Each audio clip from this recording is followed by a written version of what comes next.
Hello and welcome everybody to the stream. We are going live, of course, from Sensei Bullrog channel. I am, of course, Sensei Bullrog, and we are bringing you Faded Monsuda once more. Yes, indeed, of course, the project that we have been working on. We have another wonderful piece of artwork that came out. I'm laughing. I'm only laughing because I can't look at this picture without laughing, and I just switched back over to it. As you can see, we just recently went live.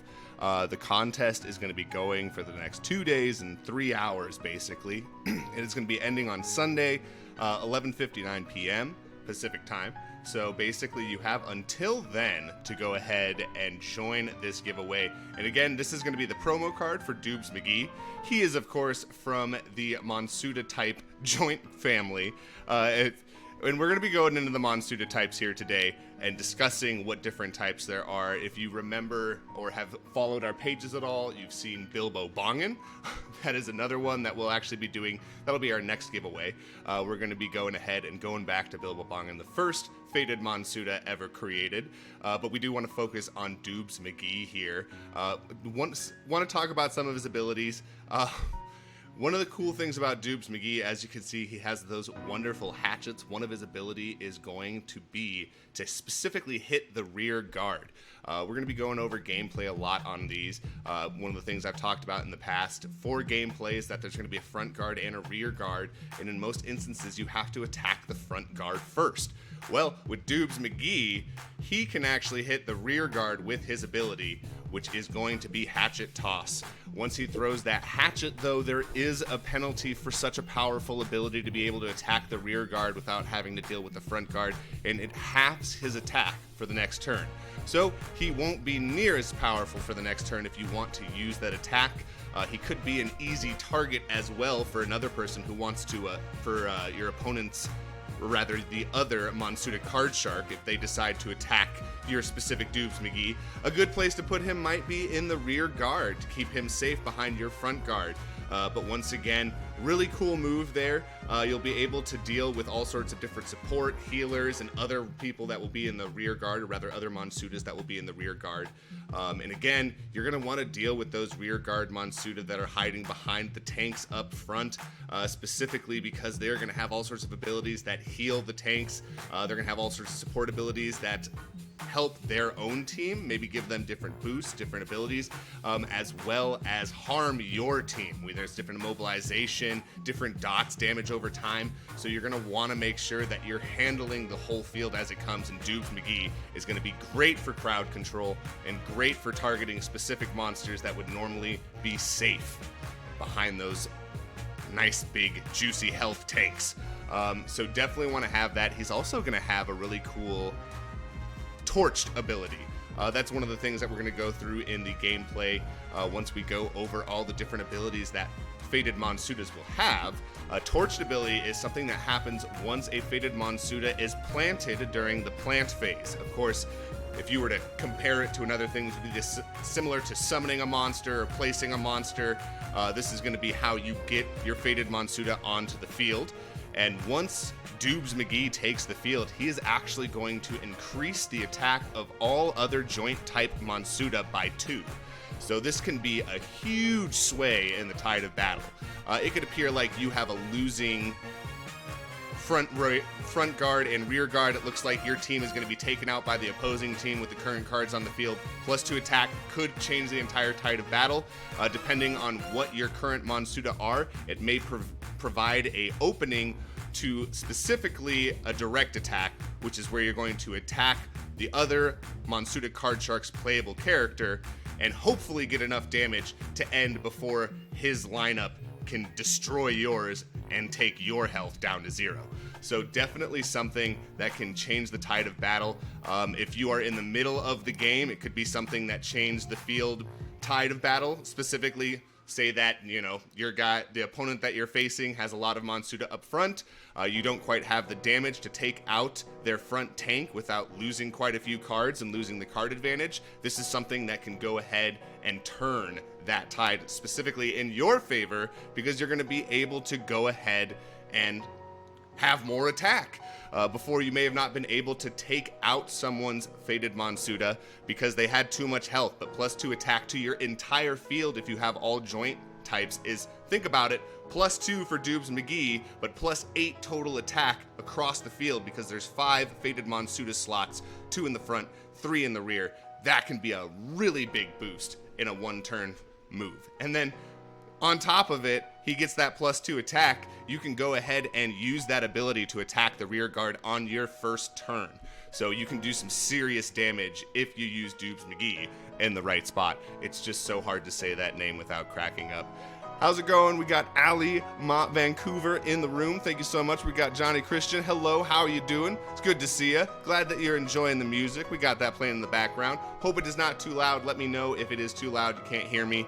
Definitely want to make sure that everyone can hear my voice over the music. But we definitely don't want to have too much negative sound going on. Anytime that I stop talking, we don't just want absolute silence. We're trying to work on that. We're growing as we stream more and more often. So we want to show you some of the methods in order to sign up here, or rather take part in the giveaway. And guys, stay tuned because we are going to be specifically, as I said earlier, going over the Monsuda types, all right? This is really huge because it's going to give you a sneak preview of all the different kinds of Monsudas that you can stack in your deck. And one of the things that I want to emphasize is that there's 8 different kinds of Fated Monsuda. So it's unlikely you're going to have just one type of Fated Monsuda in your deck. So think Magic the Gathering. No one has one type deck. You've usually got a 2-type deck. Usually they play into one another's strengths, and that's what we're going to aim for. But as you can see, you can follow Fated Monsuda on Twitch. You can follow Sensei Bullrog on Twitch. We're going to be streaming from both. We're going to have all sorts of projects and pumping up this specific project through those channels. We would love for you to go and follow there. You can tweet this on Twitter. Go ahead and share the giveaway. Definitely love that. Always love you to come and visit our Instagram. Follow us on Twitter. We went ahead and put way more options in here because some of you already did that. And one of the things that we're going to do going forward, we are testing specifically that tweet this on Twitter and to share specific links and things like that. We may be switching that to a daily as we go on because we want you guys, and maybe the contest will go on for 4 days because if you've already followed us, we still want you to be able to go ahead and get your .wham address on the prize wheel. So we'll go ahead and put things that will be reoccurring every single day. So you have to come back to the Give Lab URL, specifically share that every single day, try and build up the hype as well as get you some more entries for those promo cards. And if you didn't see the announcement, really big news for this, last time we gave away 5 promo cards, we are giving away 10 promo cards this time. And if you want to understand why it's way bigger that we're giving out 10 this time, we gave out 5 promo cards for the Fated Monsuda logo promo card. There are 1,000 possibilities for the Fated Monsuda logo promo card. There are only 250 of Doobs Magee. So way less of this. It's going to have a higher staking power once the game comes to fruition. Definitely want to keep that in mind. The more mint of something, the less staking power it is going to have. That doesn't mean it's not going to be better staking power than the actual cards themselves. As I have said in the past, these promo cards are basically going to be a benefit to those who are early adopters. We're going to be doing free giveaways for these so that it's not just owned all by one person. We want to spread these out to as many people as possible, not only to spread awareness, but to make sure that it's fair so that we don't just have one dude who's just hoarding everything. Also, be careful with that. If someone's making you an offer and stuff like that and offering you something super cheap, this could be worth a lot of wax down the line. So be careful if someone sends you an offer. They may be trying to play the long game here and trying to get more staking power once that comes out. And we are working on the staking process right now. One thing that I am interested in is, of course, having a tetrahydronium mine so that you, as well as other people, can stake within the mine, create sort of a pool there, as well as creating a community pool. Now, if you want to have your own personal mine, you are going to have to, essentially similar to Green Rabbit, they have flash drives. It is going to cost data to do that. The community pool is going to be less of a reward because you don't have to personally own the mine, but I'm trying to create something similar to like Kudo Miner, where you don't have to really know that much about mining, but you can go ahead and download Kudo Miner, and now you don't get as much as you would if you had actually gone through the process of mining one specific token or one specific coin. And now instead, you know, you just, for the simplicity of it, you get kind of a lump sum. One of the things I like about Kudo Miner actually is it kind of puts all of the currencies you mine on your GPU into one specific and transfers it automatically for you into one. It will go ahead and exchange it on there for you when you decide to transfer it out of your wallet. So that's super cool. But we want something similar to that. We want people to be able to come in, and I don't know anyone privately. That's one of the things that's kind of on our planet and other ones like that. You're going to need land. You're going to need certain things in order to be able to stake these NFTs. You have to buy all this memory and things like that.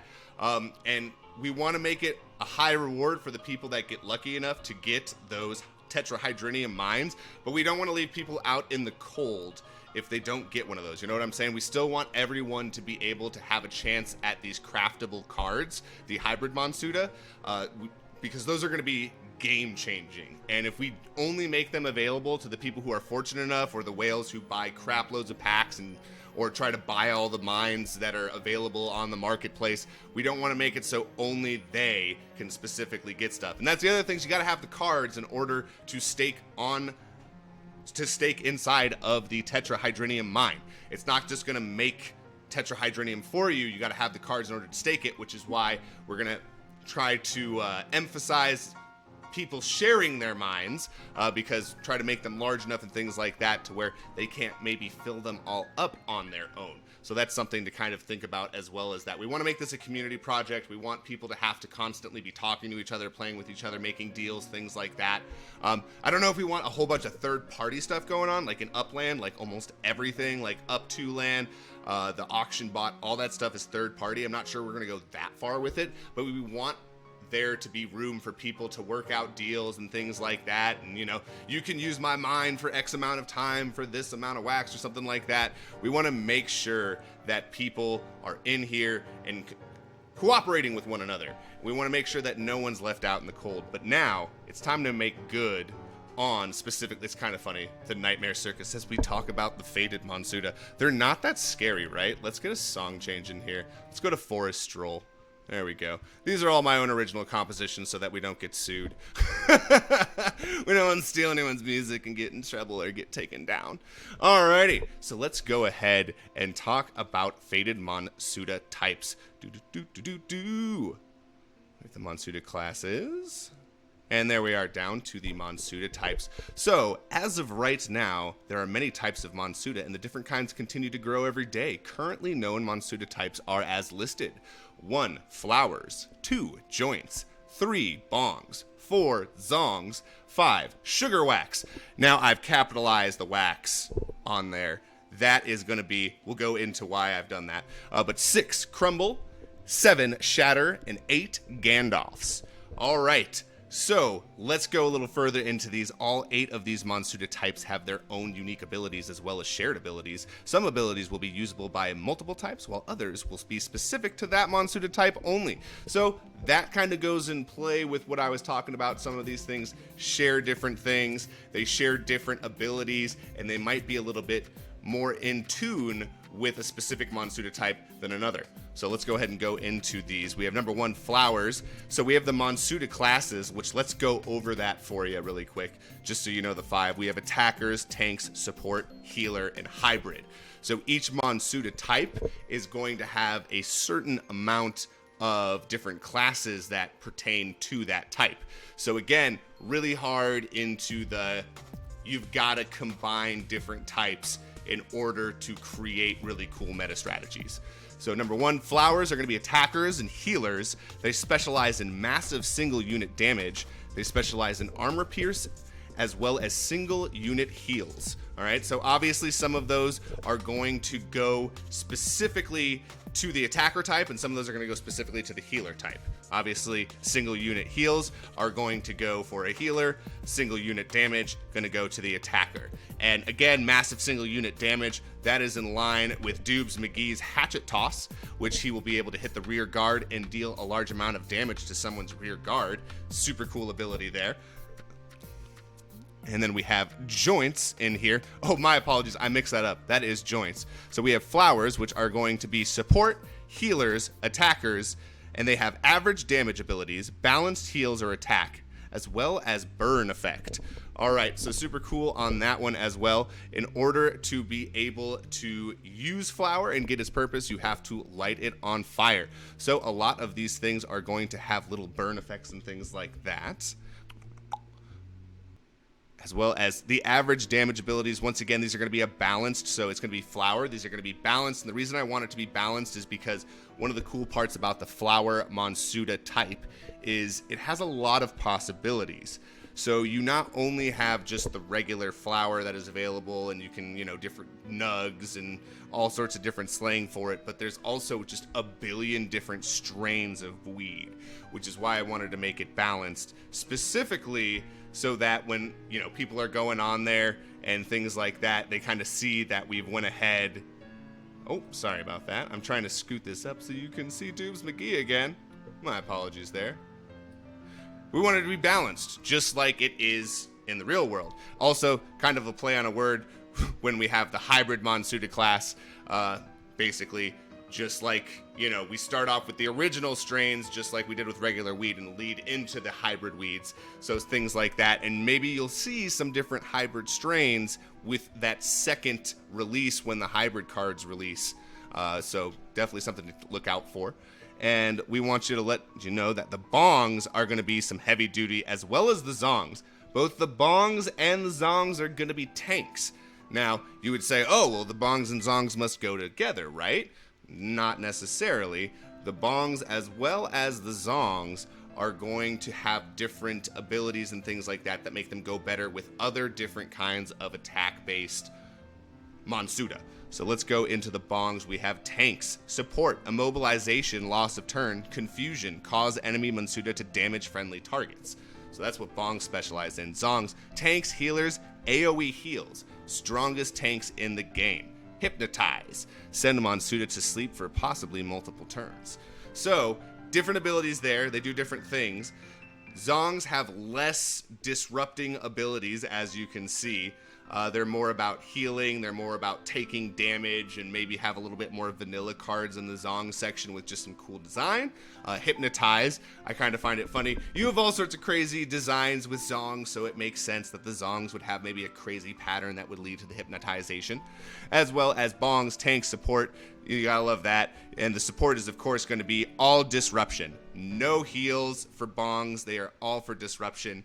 Immobilization, which is funny. A lot of times you hit the bong, you might become immobilized yourself, which will cause a specific Monsuda that is targeted to lose their turn. And then once again, confusion is really cool because we have one Monsuda, Bilbo Bongin. His effect confuses up to 3 Monsuda, which makes him really valuable. Once Bilbo Bongin comes out, he's going to be one of the top tier support classes for that ability specifically, because think about it, you only got 5 monsters on the field. If you actually hit all 3 with confusion, that's 3 Monsuda that are possibly damaging not only themselves, but possibly creating a direct hit on the Monsuda card shark themselves. So you could score a free direct hit with confusion. Really powerful. All right, so let's move on into Sugar Wax. This one's going to be interesting. Universal class, AoE damage, high staking power, Tetracell boost. So Tetracell boost isn't going to make much sense unless I give you a little sneak peek into the gameplay portion, which we weren't going to do that, but I'm going to let you know Tetracells are going to be what you use per turn. So you'll start off the match with 1 Tetracell. As each turn goes, you gain another Tetracell until you get to 10 total Tetracells. Now, the reason that this is important to know about Tetracell Boost is Tetracell Boost will possibly give you extra Tetracells for that turn only, or maybe give you an empty Tetracell added to it. So maybe you get an extra Tetracell next turn permanently. So you're 1 Tetracell ahead of your opponent. So now you can lay down bigger cards, you can summon bigger things, and more powerful Fated Monsuda to kind of throw a wrench in your opposing Monsuda card shark's plans. Haha! I said the words, they came out of my mouth.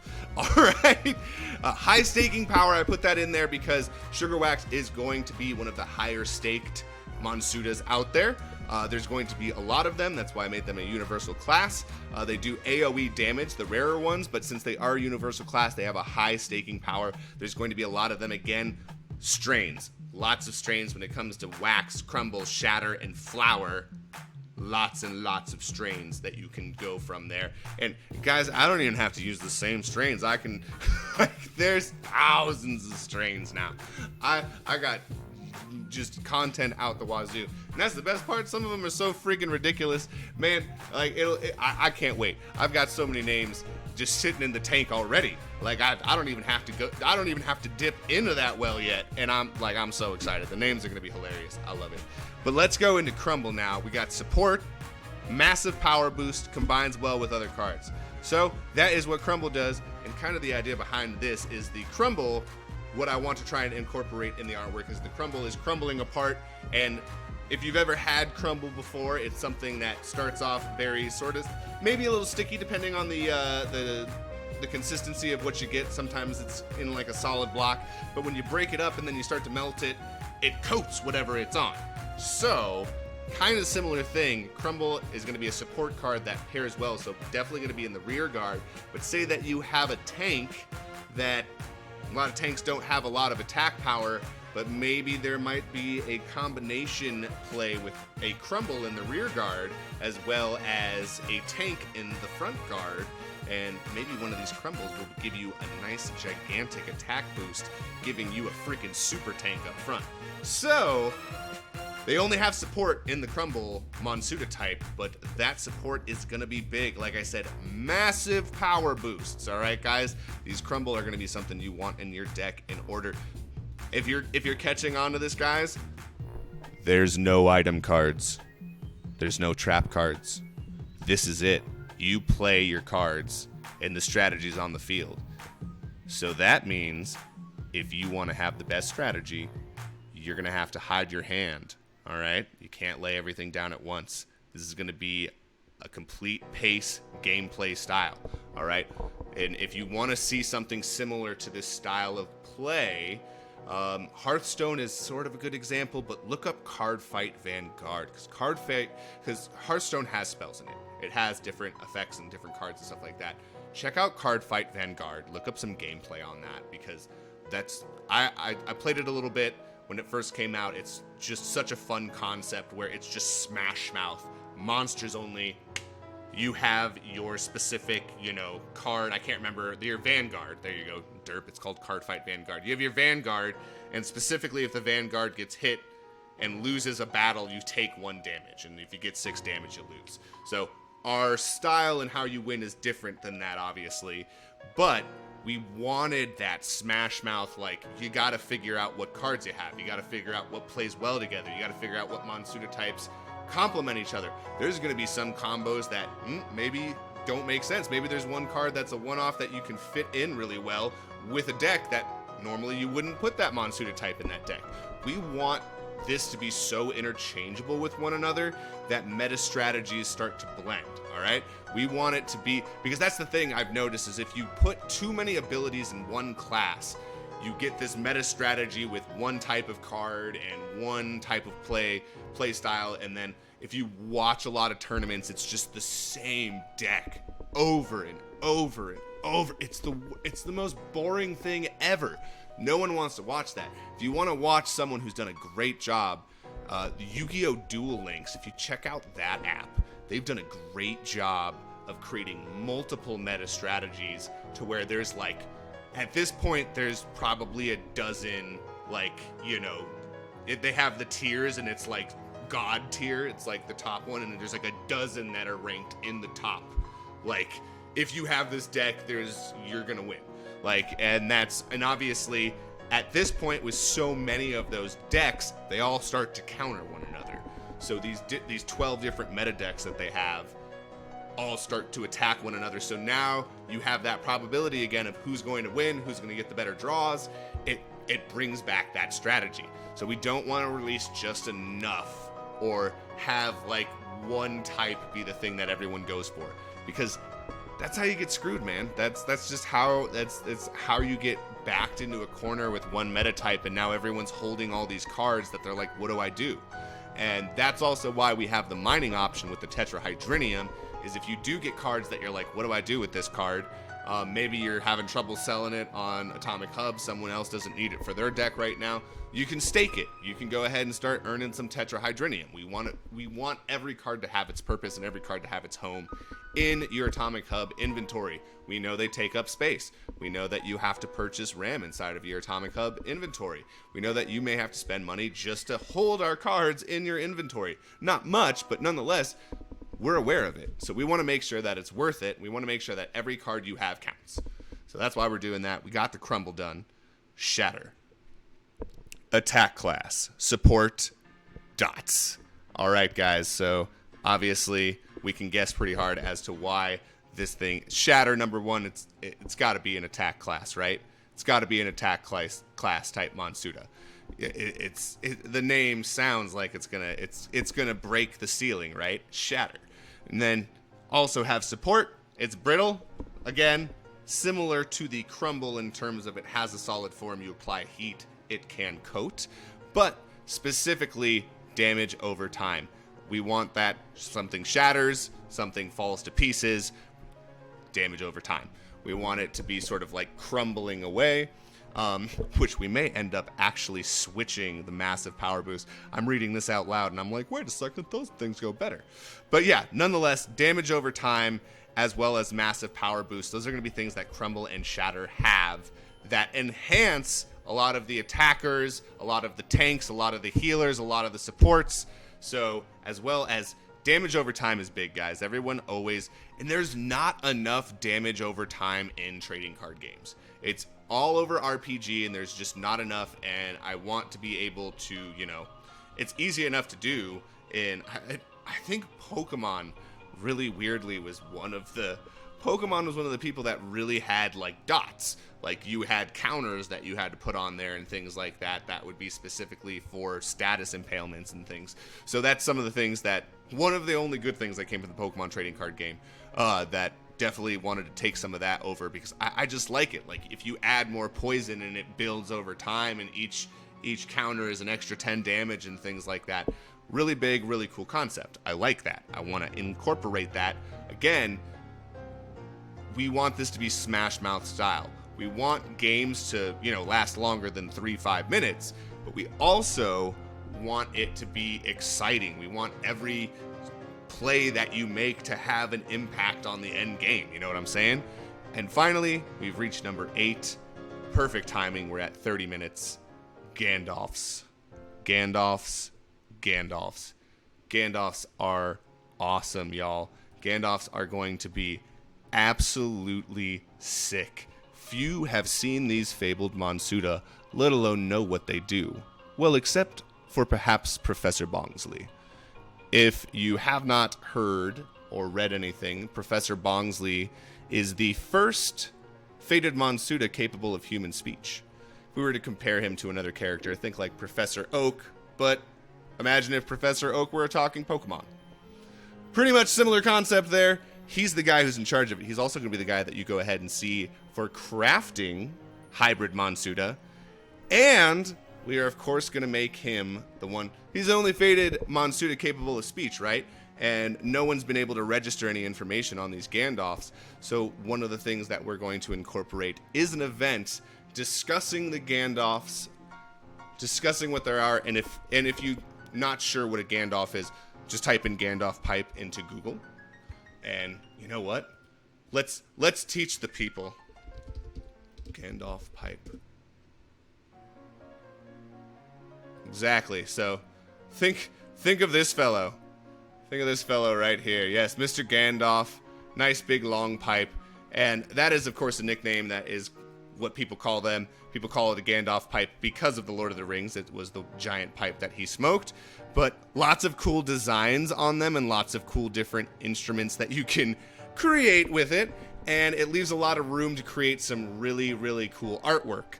So that is definitely what the concept was with that, the crazy concept. We wanted to create something to the equivalent of, think of the legendary birds from Pokemon or the god cards from Yu-Gi-Oh!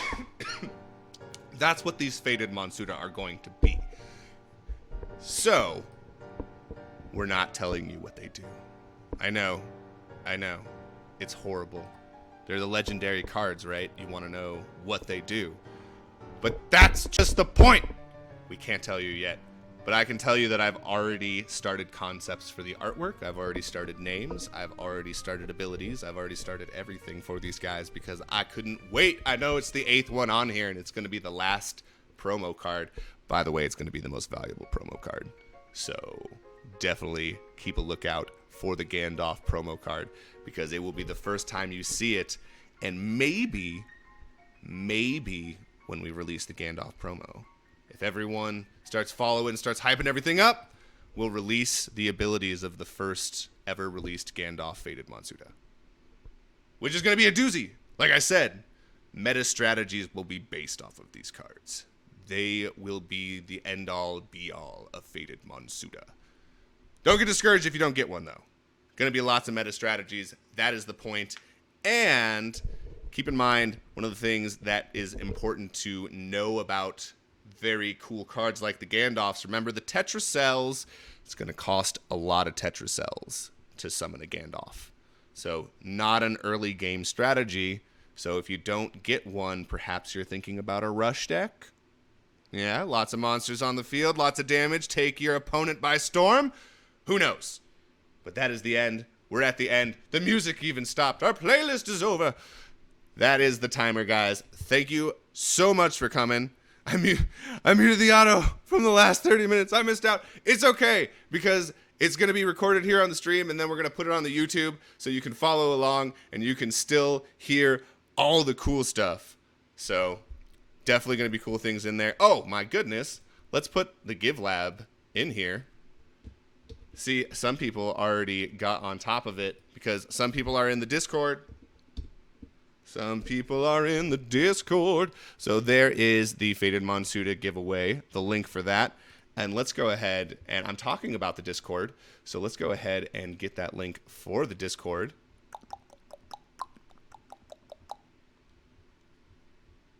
And please be patient with us while we locate the Discord.